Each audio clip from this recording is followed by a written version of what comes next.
ድምፅ ህዝቢ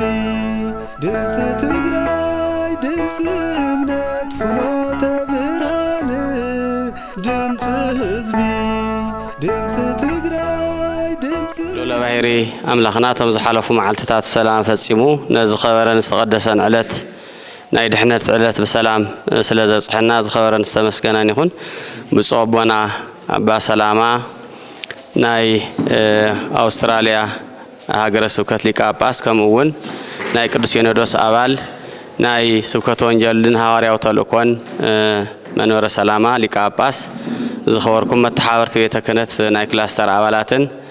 ዝኸበርኩም አባላት ሰበካ ጉባኤን በብሕድሕድ አይዲፒ ተገልግሉ ካህናት ብሽም እግዚአብሔር ፍጹም ሰላምታ ድሕና ድሓዲራትኩም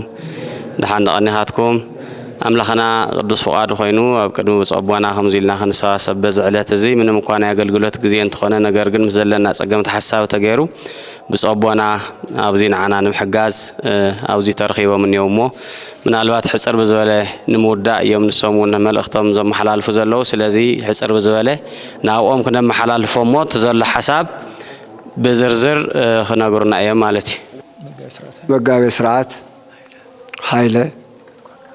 ሊቀት ጓሃን ካሳ ኣብዚ ዝተረኸብኩም አይንተ አምላኽ አይንተ እግዚአብሔር ካህናት እግዚአብሔር አምላኽና በመሐራይነቱ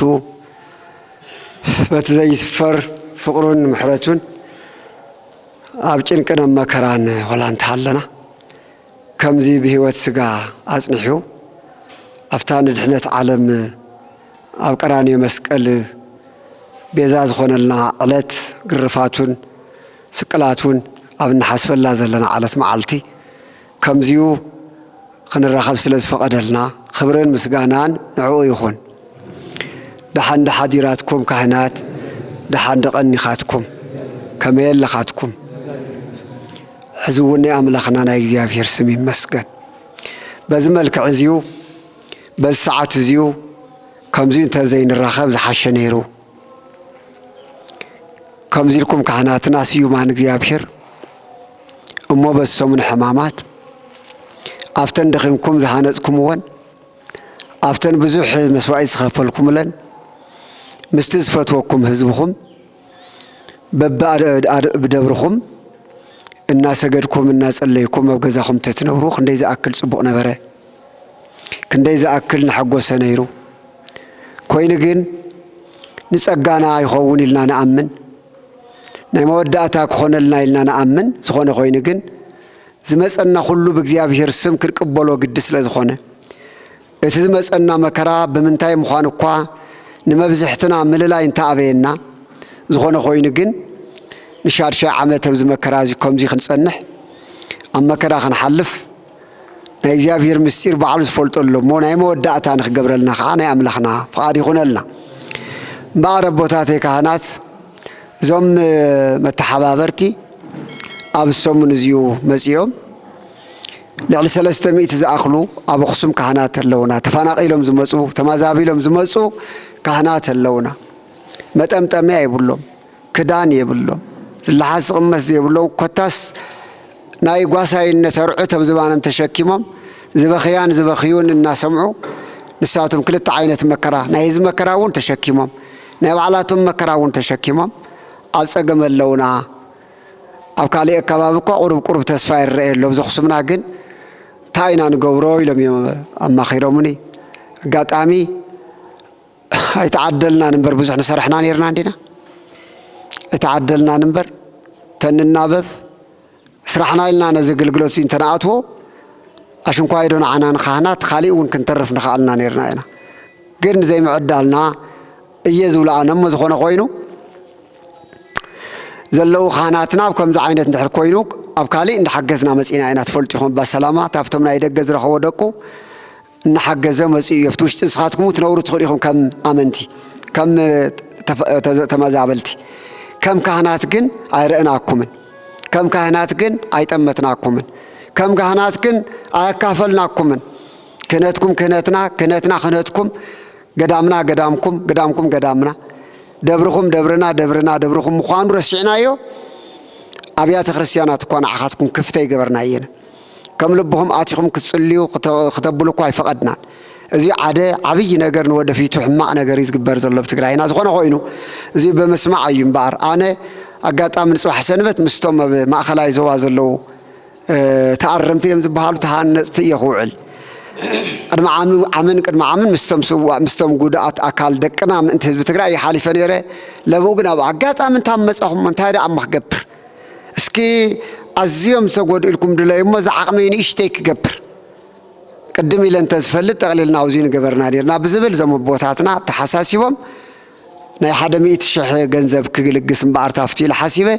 كيفير زحري ودنا خام ساين هي بعضينهم تفلتوا ونسوق لما خلني براخي حنتي تقول نعم سبيت السباد ما قطامي 4 شهر لي خاص أبونا أنت هاي بتوديك أبونا اللي يدول لي إذا قال ناسي نتم زبل عسانو أرجعوين بحثتو الناس خونز صلت قبريش نوعاتهم إلى لإخان نيتهمو أفتي تكلني وعبيت أرجعوا تبزبوت عزيز نعاتهم دي خوني لحديثني وايز ودي أفتي تكال زلوا قدمي لهم قالوا السوات نتنساي خو علوهم يوم سلازي نساتهم دول عندها أوريدي ترخيب لهم الله بعر نزوم كهنات سيمان زيافير قالهم قالوا مع كهنات مسلكم يمساخهم من عنس تمتيمكم كلكم تمسيد بلا كام تمتمي والكم انتبه ختمصوا مجزئكم الله تردين الله موداتا دحار نعاتهم دو خون ننقران نصلي الله ساتهم قون كصليوا لايوم بزبل الشي اللي نودي الشي ولا مدهاني عالم ميت زنبرا نايت عقالنا ناي الفري هيمانوت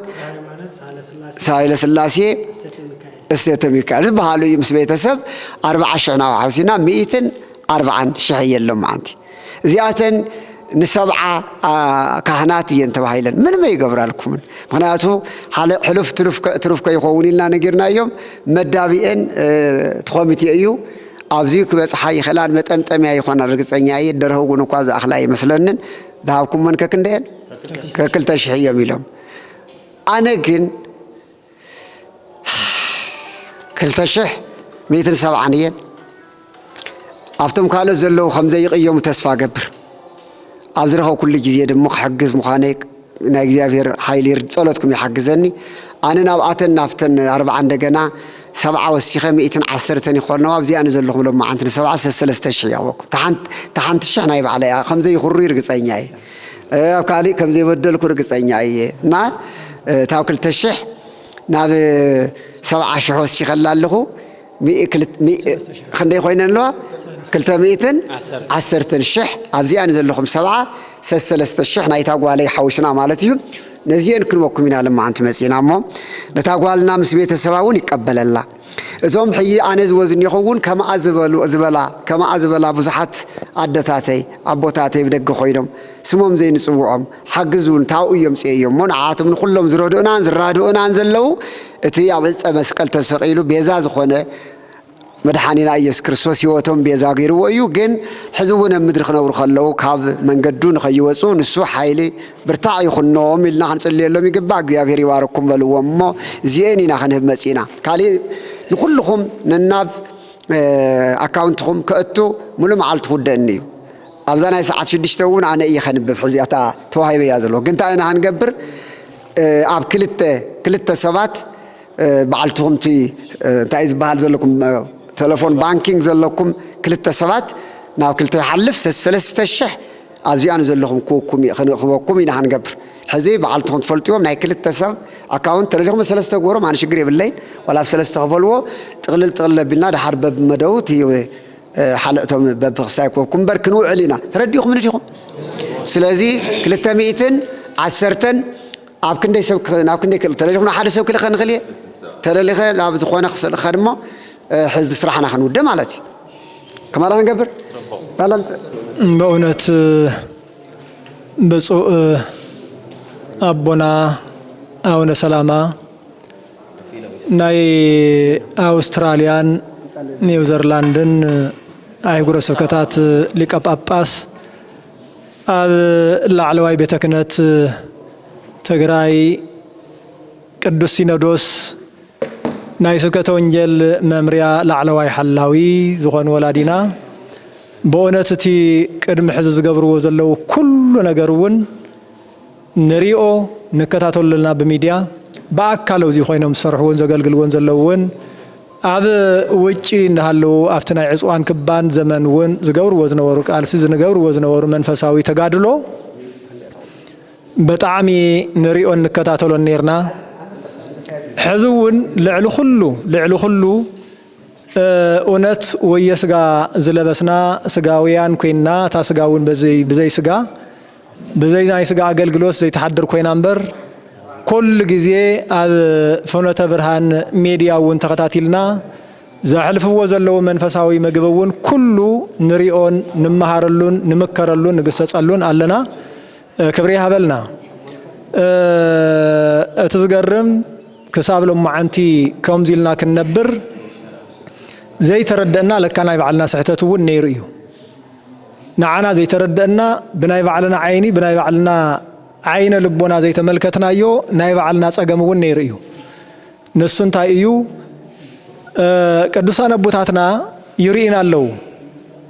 ብፁዓን ኣበው አቦታትና ምስኣቶም ስለ ዘለና በተለይ ኣብ ኣክሱም ውሽጢ ዘለናስ መንበረ ሰላማ እውን ተተኺሉሎ ዘሎ ቦታ ስለ ዘለና ብእዝኒ እንተይኮነ ብዘረባ እንተይኮነ ብቴሌፎን እንተይኮነስ በአካል ምስኣቶም ስለ ዘለና ይርኢና ስለ ዘለው ገጽና ይንበብ እዩ ገጾም ዘባና እውን ይንበብ እዩ ኩሉ ትሕዝቶና ኑሮናን እውን ይረአየሉ እዩ ምናልባት ኣብ ቀረበኦም ስለ ዘለና ውዚ በአካል ይርኢና ስለ ዘለው መዓልቲ ኣብ ሕንጻጽ ኣብ ካልኦት ቦታታት እውን ኣፍተን ብጣዕሚ ዝተወረ የለን ብጸገመንስ ብጣዕሚ ፍሉጣት ኣብ ዝተባሃለ ከባቢታት በአካል ከይዶም ይርኢ ኣለው እሞ ኣብዚ ግን ዕለት ምስኣሶም ስለ ዝኒአናስ ተፈላላይ እውን እስኪ ይርእይዎ ይህሉ እዮም ኣሃ ለካ ሕንጻጽ ኢልና ንኸይድ ኣለና እምበር ካብ ሕንጻጽ ዘይተነኣኣሳ ኣብዚ እውን ስለ ዘሎ ኢሎም በዓልታቶም ይርኢና ስለ ዘለው እንዳበልና ኢና ንሕና ስቕ ኢልና እውን ጸኒሕና እቲ ናትና ስንፍና ዝበልናዮ እቲ ናትና ድኽመት ኢልና ዝሓሰብናዮ ሕዚ ናብ ኣቦታትና ኸይድና እስኪ ብዓይኒ ብትክክለኛ እስኪ ረኣዩና እስኪ ኣብ ቅድሚት ንቅድሚት ከምዚ ኢልና እስኪ ንረአ ኢልና ዘይምባልና ነይሩ ንድሕሪ ሕዚ ብጣዕሚ ዝበለፀ ተማሂርናሉ ኢና ካብ ኩሉ ንላዕሊ በቀዳማይ እውን መፂና ክነማኽሮም ከለና ኣቦና ብንብዓት እዮም ተቐቢሎምና ብንብዓት እዮም ተቐቢሎምና እንዳነብዑ ኣቦታትና ደቅና ካህናት ከምዚ ኢልኩም ኢድኩም ንልመና ክዝርጋሕ ብጣዕሚ ዝሕዝን እዩ ኣብ ፀገም እዚ ምህላውኩም ይሕዝን እዩ ዝኾነ ኮይኑ ግን ፀገም እዚ ክሳብ ሎማዓንቲ ኣይነገርኩምናን ከም ህዝብኩም ትርድኡ ኣለኹም ኢልና ስለናሓስብ እዩ ኣብ ኢድኩም ሓንቲ ሓቲ መስቀል ኣይትጠፍእን ቁራፅ መጠምጠምያ ካህናት ምዃንኩም መፍለይሲ ኣይትጠፍእን ኢልና ኢና ንሓስብ ነርና እምበር ንሕና እኮ ብዙሕ ክስራሓሉ ዝግብኦ ብዙሕ ጥበባት እኮ ጎዲልና ኢሎም እውን ዝሃቡና ኣባታዊ ምዕዳን ልዕሊ ኩሉ ነይሩ እንታፍቲ ሕዚ ዝገብርዎ ዘለዉ ንላዕልስ ብጣዕሚ ዝገርም ኣባታዊ ማዕደኦም ብጣዕሚ ፍሉይ ነይሩ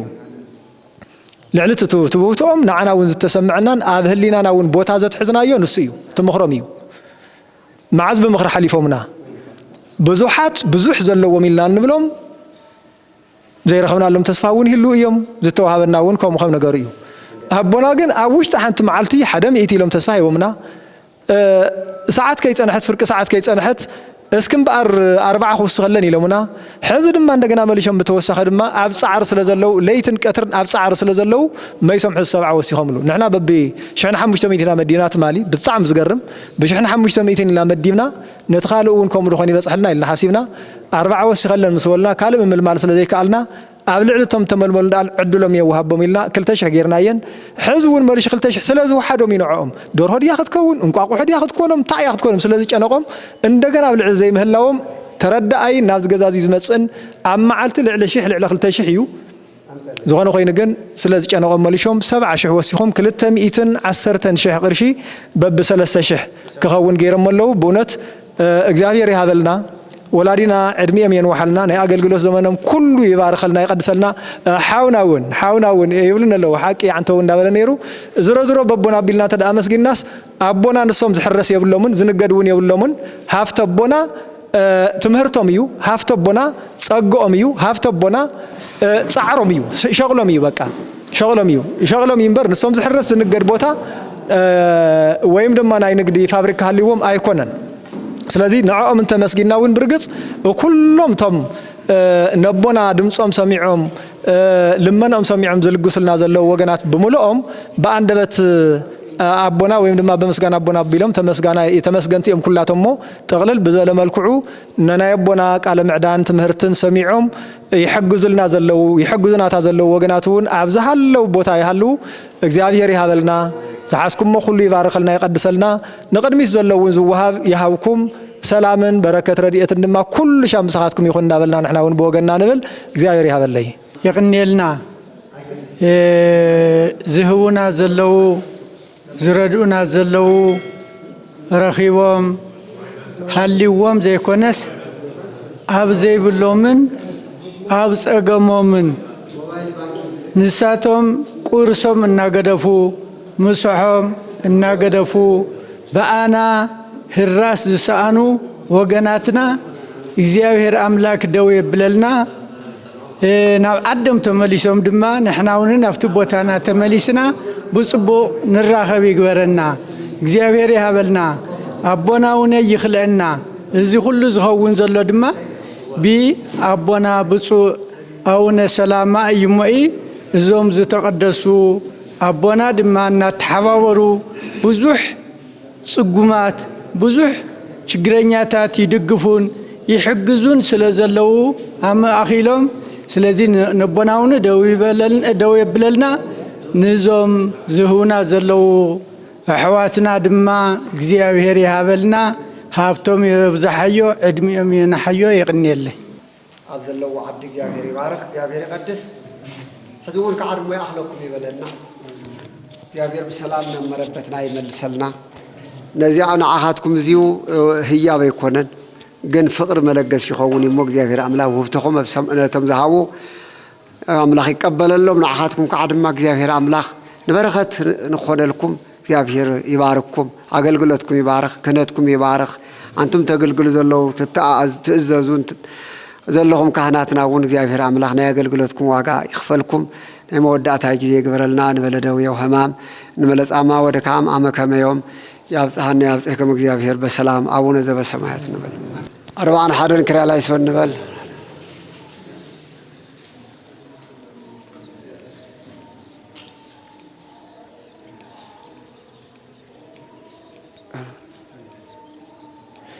يا فير مسكولنا يخون يا فير يبارككم من قبل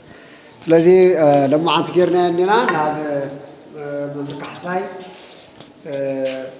بيتنا أربعة كيد الله خاف اليوم ناب حد حونا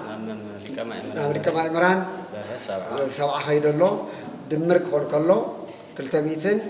عشر سنيو تربعة نيتابولنا نتم بيت سبنا سمم عن توسعنا ييو تربعة قطع حزي تسبع حزي قطعمي كسكم ريء يوسخنا يا قرب بركتاو الحاضر يقربكم بتي سوم يوم حاضرهم دكيس وهنا ناس يجابير باركم بالله يجابير خلقكم سلام الرحمة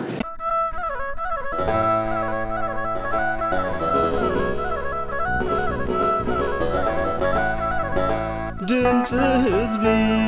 ድምጽ ትግራይ ድምጽ እምነት ፍኖተ ብርሃን ድምጽ ህዝቢ ድምጽ ትግራይ ድምጽ እምነት ፍኖተ